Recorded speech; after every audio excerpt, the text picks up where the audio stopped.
Hey guys, this is DunkTrain here, and I'm here with TheSource, and we are going to talk to you about win conditions, playing to your team composition's strengths so that you can actually win the game.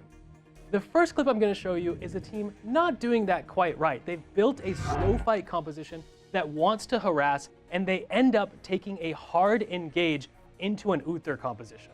Yeah, they have a Chromie and a Cassia. They want to poke until the last possible moment to get some of that melee damage in, and you already start to see Malfurion's in trouble, he's under pressure, and the whole team composition is split up. Absolutely, and that's not the style that this team wants to fight. Clemson has built a slow fight composition. They want to get poked, they want to withdraw in an orderly fashion, but instead they take the hard engage, they take the flank fight, and it causes a disastrous team fight and they lose the altar. This is because they forgot what their team fight win condition was. You have to play to your team composition's strength. They had poke and they didn't do it effectively. It's a common thing. You see an opportunity, you see what looks like a pick or an awesome play, but you always have to remember, what did you draft? Why did you draft it? Absolutely, and an example of a team who did this perfectly is going to be on Tomb of the Spider Queen, where we see a hyper late game composition. RIT knows that they are weaker in the early game, and they're okay with that. They have built a composition designed around getting Nazeebo to level 20 and getting to the end game. It's a matter of using that lava wave to stall things out.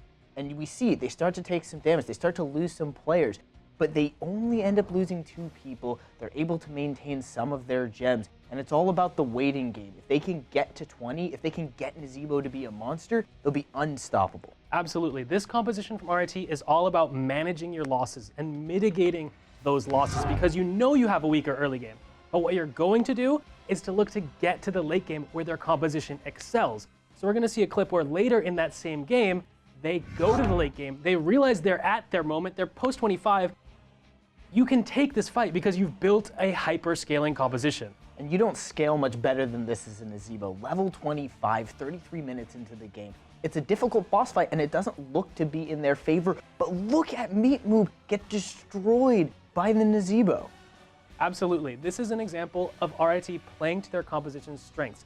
So they know they have built a composition that is godlike in the late game. The Greymane, the Nazeebo, the Tyrael. That synergy in the late game post 20 is unbelievable. So despite taking a risky fight that doesn't actually turn out great for them execution-wise, they still prevail because they've played to their strengths and they knew exactly what their composition's goal was. We want to get past 20. We're going to play to our team comp strengths and start getting aggressive only once we've hit our power spikes. Yeah, always remember what you draft, always remember why you draft it, and always take the fights that are just right for the composition you've picked.